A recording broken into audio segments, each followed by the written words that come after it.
திருவாழ்க திருவே துணை, குருவாழ்க குருவே துணை. நண்பர்கள் அனைவருக்கும் ஸ்ரீ விசாகஜோடத்தின் அன்பான இனிய வணக்கங்கள். இன்று பங்குனி மாதம் 28ஆம் நாள், ஆங்கில மாதம் ஆங்கில வருடம் 2025 ஏப்ரல் மாதம் 11ஆம் நாள். இன்றைய நட்சத்திரம் உத்திரம். இன்று பங்குனி உத்திரம். பங்குனி உத்திரத்தோட சிறப்பு என்ன அப்படின்னு கேட்டிங்கன்னா, பங்குனி மாதமும் பௌர்ணமியும் உத்திரம் நட்சத்திரம் சேர்ந்து ஒரு நாளையே பங்குனி உத்திரமாக கொண்டாடுகிறார்கள். உத்திர நட்சத்திரத்தின் நாயகன் சூரியன். உத்திர நட்சத்திரம் பூர்ண சந்திரனுடன் பொருந்தும் நாள் தான் பங்குனி உத்திரம்.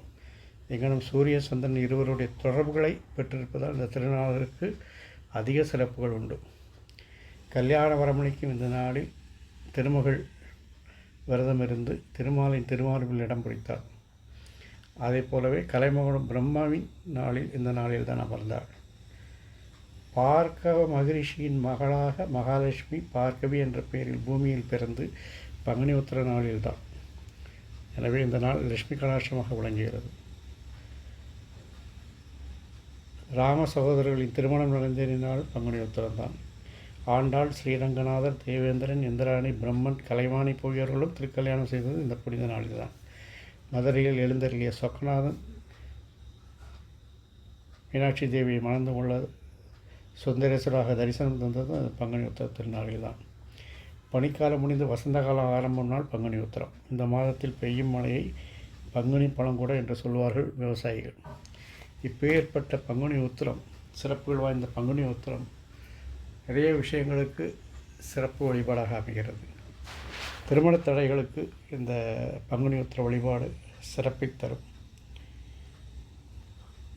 அந்த திருமண தடையை பார்க்குறதுக்கு முன்னாடி முதல்ல நம்ம ஒரு விஷயத்தை கவனத்தில் கொள்ளணும். எந்த பரிகாரம் பண்ணினாலும் இல்லை, யாரும் தங்களுடைய குடும்பத்திலோ தொழிலிலோ சந்ததிகளோ விருத்தியாகணும், முன்னேற்றமாகணும்னு சொன்னால் முதல்ல குலதெய்வ வழிபாடு செய்யணும். அதனால் பங்குனி உத்திரத்தில் தான் சாஸ்தா ஐயப்பன் அவதாரம் பண்ண நாள். அதனால் அந்த பங்குனி உத்திர அன்னைக்கு யாரெல்லாம் குலதெய்வ கோயிலுக்கு போக முடியுமோ குடும்பத்தோடு போய் வழிபட்டு வாருங்க. உங்கள் குலம் தலைக்கும், குடும்பத்தில் விருத்தி உள்ளாகும், தொழில் வியாபாரம் நன்றாக இருக்கும். ஐயா குலதெய்வ கோயிலுக்கு போக முடியல, இல்லை குலதெய்வம் எனக்கு தெரியாது, விட்டுருங்க. சாஸ்தா ஐயப்பன், அருகில் உள்ள சாஸ்தா ஐயப்பன் கோயிலுக்கு போய் மனமாற வேண்டிட்டு வாங்க. உங்களுக்கு ஆரோக்கிய குறைவாக நீராஞ்சன வழிபாடு செய்யுங்க. தேங்காய் நெய் விளக்கு ஏற்றி ஐயப்பனுக்கு வைங்க. இல்லை தொழில் வியாபாரங்கள் நல்லா இருக்கணுமா, ஐயப்பனுக்கு நெய் விளக்கு ஏற்றுங்க, சாஸ்தாவுக்கு நெய் விளக்கு ஏற்றுங்க, புஷ்பாஞ்சலி செய்யுங்க. ஏதோ உங்களால் முடிஞ்சது ஒரு வழிபாடு செய்யணும். மனப்பூர்வமாக நீங்கள் என்ன செய்கிறீங்க, உங்கள் ஆடம்பரம்லாம் இங்கே தேவையில்லை. பால் அபிஷேகம், தேன அபிஷேகம்லாம் அபிஷேக பிரியன் தான் ஐயப்பன். ஆனால் உங்கள்கிட்ட இருந்து அவர் எதிர்பார்க்கலை. மனமுருகி உங்களால் செய்ய முடிஞ்ச யதாசக்தி பூஜை செய்தீர்கள் என்றால் என்று நல்லாயிருக்கும். அதுக்கப்புறம் திருமணத்திற்காக இயங்கிக் கொண்டிருக்க கன்னிகள், வாலிபர்கள் திருமணத்தடை போர்வதற்கு நீங்குவதற்கு பங்குனி உத்திரத்தன்னைக்கு திருமண கோயிலில் நடக்கக்கூடிய திருமண நிகழ்ச்சிகளில் கலந்துக்கிட்டு அந்த திருமண வைபவத்தை தரிசனம் செய்வது மிக சிறப்பு. அது பார்த்திங்கன்னா பங்குனி உத்திரத்தன்னைக்கு தான் நம்ம மீனாட்சி சுந்தரேஸ்வரர் மீனாட்சி கல்யாணம்னு சொன்னோம். முருகர் திருச்செந்தூரில் இருந்து சூரபத்மனை வதம் செய்து திருப்பகுன்றத்தில் வந்து தெய்வானையை, இந்திரன் மகள் தெய்வானையை கைத்தலம் பற்றியது பங்குனி உத்திரத்தன்னைக்கு தான். அதனால் பக்கத்தில் உள்ள கோயிலில் எங்கெங்கே திருமண வைபவங்கள் நடக்கிறதோ அந்த திருமண வைபவங்களை வந்து நீங்கள் வழிபட்டு வந்தால் உங்களுடைய திருமண தடைகள் நீங்கி விரைவிலே திருமணம் வருவதற்கான வாய்ப்பு இருக்கிறது. அந்த மே 15 குரு பகவான் மிதன ராசிக்கு வரார். அதனால் குருபலம் பெற்றவர்கள்லாம் இந்த வழிபாடு செஞ்சீங்கன்னா அந்த குருபலம் கூடும் பொழுது உங்களுக்கு திருமணம் கட்டாயம் நடக்கும் என்பதில் எந்தவித ஐயப்பாடும் இல்லை. சரிங்க, குலதெய்வ வழிபாடு சொல்லிட்டீங்க, திருமணத்தனை நீங்கள் சொல்லிட்டீங்க. புதுசாக கல்யாணம் பண்ணாமல் நாங்கள் என்ன பண்ணுறது? புதுசாக கல்யாணம் பண்ணாமல் பங்குனி உத்திரத்தன்னைக்கு ஆலயத்தில் வழிபாடு செய்யுங்க.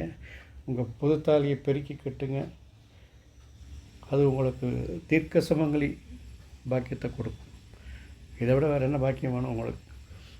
அதனால் பங்குனி உத்திரத்தன்னைக்கு அது மீனாட்சி அம்மன் கோயில் அது பெரிய விசேஷமாக கொண்டாடுவாங்க. அம்பாள் திருமணம் முடிஞ்ச உடனே அம்பாள் முன்னாடியே எல்லோரும் தாலி பறிக்க கட்டுவாங்க. அதனால் கட்டாயம் அதை பண்ணுங்கள். பின்ன பங்குனி உத்திரத்தன்னைக்கு அன்னதானம் செய்வது நல்லது. ஏன் அன்னதானம் அப்படின்னா, கல்யாணம் எதுக்கு பண்ணுறோம்? 4 பேருக்கு சாப்பாடு போட்டு வயிறார சாப்பிட்டாங்கன்னா மனமார வாழ்த்திட்டு போவாங்கன்னு தானே. அதே பிரின்சிபல் தான் இங்கே. பங்குனி உத்திரத்துக்கு அன்னதானம் செய்தீங்கன்னா உங்களால் யதாசக்தி ஒரு 6 பேருக்கு, ஒரு 12 பேருக்கு உங்களால் முடிஞ்ச அன்னதானம் செய்யுங்க. அந்த நாளில் உங்களுக்கு அன்னதானம் பண்ணி அவங்க பசிப்பினியை போக்குனீங்கன்னா உங்களுக்கு நல்ல தடைகள்லாம் நீங்கள் உங்கள் கர்மப்பலன் குறையும். அதுதான் முக்கியம். கர்மப்பலன் குறைப்பதற்கு இது அருமையான வாய்ப்பு. வசதி உள்ளவங்க நீர்ப்பந்தல், மோர்ப்பந்தல், இவன் ஒரு கம்பீரமான அன்னதான விருந்துகள் அதெல்லாம் கூட நடத்தலாம். முடியாதவங்க ஏதோ உங்களால் முடிஞ்ச ஒரு 4 பேருக்கு ஒரு பொங்கல், ஒரு இட்லி, அதுமாதிரி ஏதோ உங்களால் முடிஞ்சதை வாங்கி கொடுங்க. அன்னதானம் செய்தால் சிறப்பாக இருக்கும். பிறகு முருகப்பெருமானுக்கு மிக உகந்த நாள் பங்குனி உத்திரம். மாதங்களில் 12வது மாதம் பங்குனி மாதம். நட்சத்திரத்தில் 12வது நட்சத்திரம் உத்திர பல்குனி. அதனால் பன்னீர் கையும் பன்னீர் ஒளியும் பன்னீர் செவியும் கொண்ட வேலவனின் சிறப்பான நாளாக இது கருதப்படுகிறது. அவர் எழுதியதற்கு ஆயந்தோறும் சிறப்பான வழிபாடுகள் இருக்கும். பழனி, திருச்செந்தூர், திருப்பரங்குன்றம் 6 படை வீடுகள் மத்தியில் எங்கெங்கே லோக்கலில் இருக்க முருகன் கோயிலும் கூட சிறப்பான பூஜைகள்லாம் செய்வாங்க. இன்றைக்கி முருகன் இருக்கும் இடமெல்லாம் ஒரு கோலாகலமாக ஒரு மகிழ்ச்சிகரமான வழிபாடுகளாக இருக்கும். ஏன்னா இந்திரன் மகள் தெய்வயானை முருகப்பெருமான் திருமணம் செய்து கொண்டது இந்த பங்குனி உத்திரம் தான். வள்ளிக்குறத்தை அவதரித்த நாளும் பங்குனி உத்திரம் தான். பார்த்தீங்களா? கல்யாணம் வேணுங்கிறவங்களும் இதைத்தான் பண்ணணும். காதலிக்கணும்னு நினைக்கிறவனும் காதல் ப்ரப்போஸ் பண்ணணுன்னா இந்த பங்குனி உத்திரத்தை வழிபட்டுட்டு போய் பாருங்கள். காதல் ப்ரப்போசல் சக்ஸஸ்ஃபுல்லாகும். அதனால் முருகர் வழிபாடு இந்த நாளில் நல்லாயிருக்கும்.